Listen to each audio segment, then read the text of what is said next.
Hey, what's up you guys? My name is Tyler Rugge, and for today's video I'm going to be talking about some reptiles that I have. They are called Abronia Graminea. But before we get into the video, this video is actually sponsored by Amino Apps.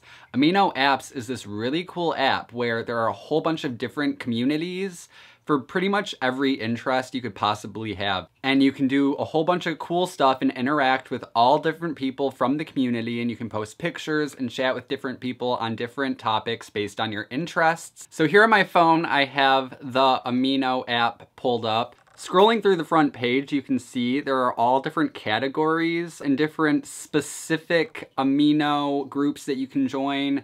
For example, there's a category for anime and manga, and then there are more specific groups you can join based on which anime you like. There's different movies and TV show groups, music groups, video game groups, etc. And what's really cool about this app is there are even groups for reptiles, and I actually joined the reptile community on this app, and I posted a picture of one of my Abronias eating a roach. I just thought it was so cool. It's a whole platform based on literally whatever you want it to be based upon.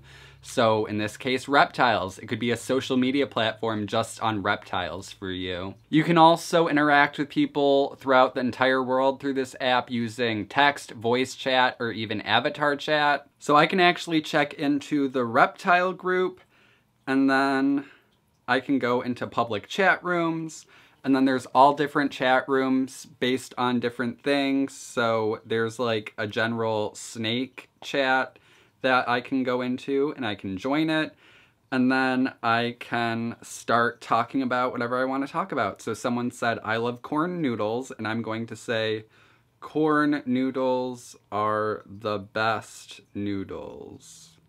I almost said boodles. Noodles. There you have it. It's so cool how it's a whole platform, and if you join the reptile community, you can just share your love for reptiles. And if you have any questions about reptiles or anything like that, there's a lot of people who are experienced in here. Oh my god, someone said, hi Tyler, I'm a huge fan. Hello, thank you. This is going in a video.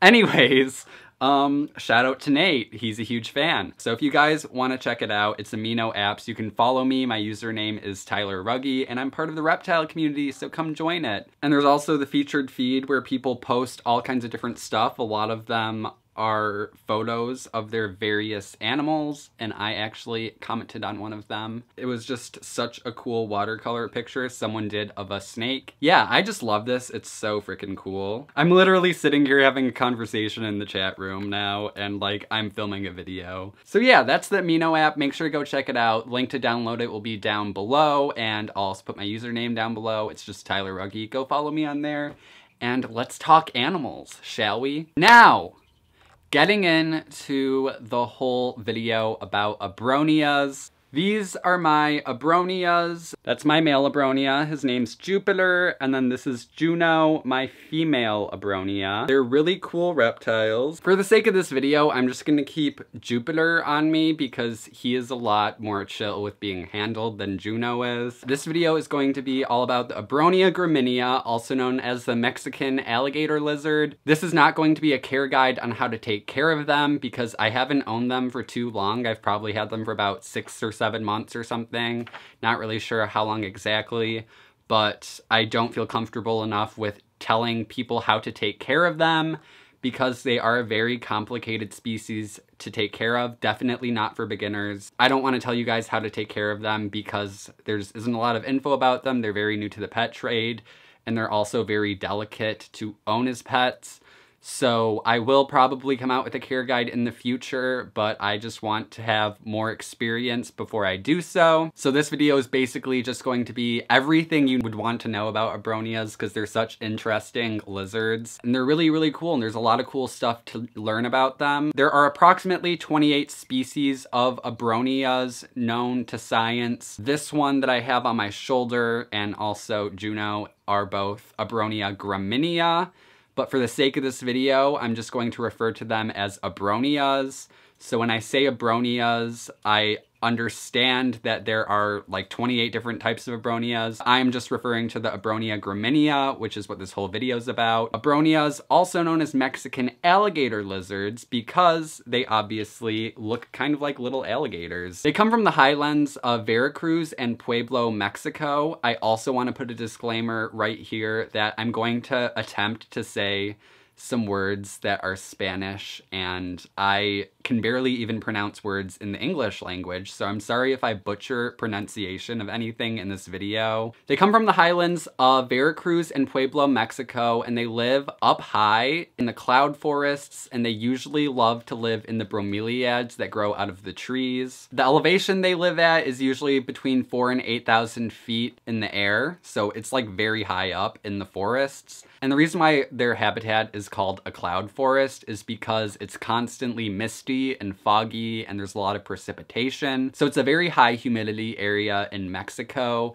and there's a lot of temperature fluctuation where they live because they're up in the trees. So it can get as cold as 40 degrees and as hot as 90 degrees. They live in a very large temperature gradient. They can withstand very cold temperatures, and they can also withstand pretty warm temperatures. However, in the very high temperature seasons where it's around 90 degrees, they'll often be found taking cover in moist moss areas, trying to cool off, kind of like in the shade, and they'll also take cover in the moist moss in the drier seasons if it's not raining as much.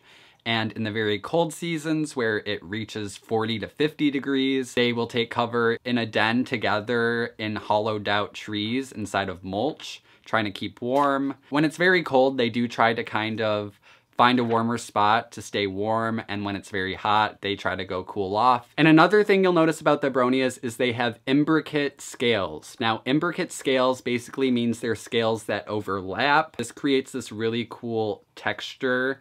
If you notice ball pythons, for example, their scales are very flat. These creatures actually have imbricate scales, which means that it's kind of like a roof tiling, how they overlap with each other, and it creates that really cool looking effect that almost makes them look fake. A lot of people tell me that these creatures look like plastic lizards. And another thing you'll notice about their appearance is their very long tail. As you can see, their tail is pretty much longer than their entire body actually is. They have very long tails because they're called prehensile tails. Prehensile tail means that it's a tail that they can actually use to hang from. So different animals, I know monkeys do this for example, can hang from trees from their tail. So Abronias can actually do the same thing where they'll curl their tail around a tree and then they'll hang from it. Some people might be wondering, well, don't their tails fall off if they get scared? No, their tails actually do not fall off. That's common with a lot of types of different geckos and other lizards, but Abronia Graminea tails do not fall off. They are prehensile though, so they can hang from them. So I thought that was a really fun fact. And in the wild, they feed upon insects and different arthropods. So they aren't eating any fruits or vegetables, and they don't really eat like meat or anything like that. They mainly just feed on insects. Another really cool thing about these guys that separates them from other reptiles is that they're actually viviparous, meaning that they give live birth. A lot of different other types of reptiles lay eggs, and then those eggs hatch into smaller lizards. And when they mate, they usually mate between August and December, and they can actually stay locked up with each other for a full 24 hours. So they are busy when they're mating, and then they give birth to their young between March and June. Now, what's really sad about these really beautiful creatures is that they're actually endangered in the wild. Their natural habitat in Mexico it's being cut down, so because of all the deforestation in Mexico, these guys are becoming endangered. Their natural habitat is being destroyed, and the amount of these guys in the wild is starting to decline. So that's one of the reasons why they're starting to be introduced into the pet trade and starting to be bred captively, because that will hopefully help stop them from becoming totally extinct. However, what's really cool is that in Mexico, there are a couple of conservation efforts in keeping these guys safe. And those conservation efforts are in El Cañon, Rio Blanco, and Pico de Orizaba National Park. Those two places, if I pronounce them right, I probably didn't, do have conservation efforts to help keep these guys safe, so that's really cool as well. One more thing that I wanted to end this video with is a fun fact about them, and that is that in their native habitat, a lot of local people will actually think that these guys are venomous. Probably people think this because they are a bright green color, and in the wild, a lot of times things that are really bright colored are venomous because them biting and being venomous is their form of protection, whereas when things are dark and camouflaged, they usually aren't venomous. So they are a very bright color, which makes them stand out and people might think they're venomous. And the people in the native areas where these guys live will actually call them Escorpión de Árbol, which is Spanish for tree scorpion. So yeah, that's it for today's video. Thanks again to Amino Apps for sponsoring today's video. Once again, the link to download that will be down below. Make sure to follow me. They're like holding tails. Wow. Love, true love. Follow me on Amino Apps. My username is just Tyler Rugge, and come join the reptile community. If you guys like this video or found it interesting, make sure to give it a big thumbs up. Subscribe to my channel. I post videos every week. Also, don't forget to check out my social media. The links to those will be in the description down below. And also check out my vlog channel. That will be down below as well. And I'll see you guys in my next video.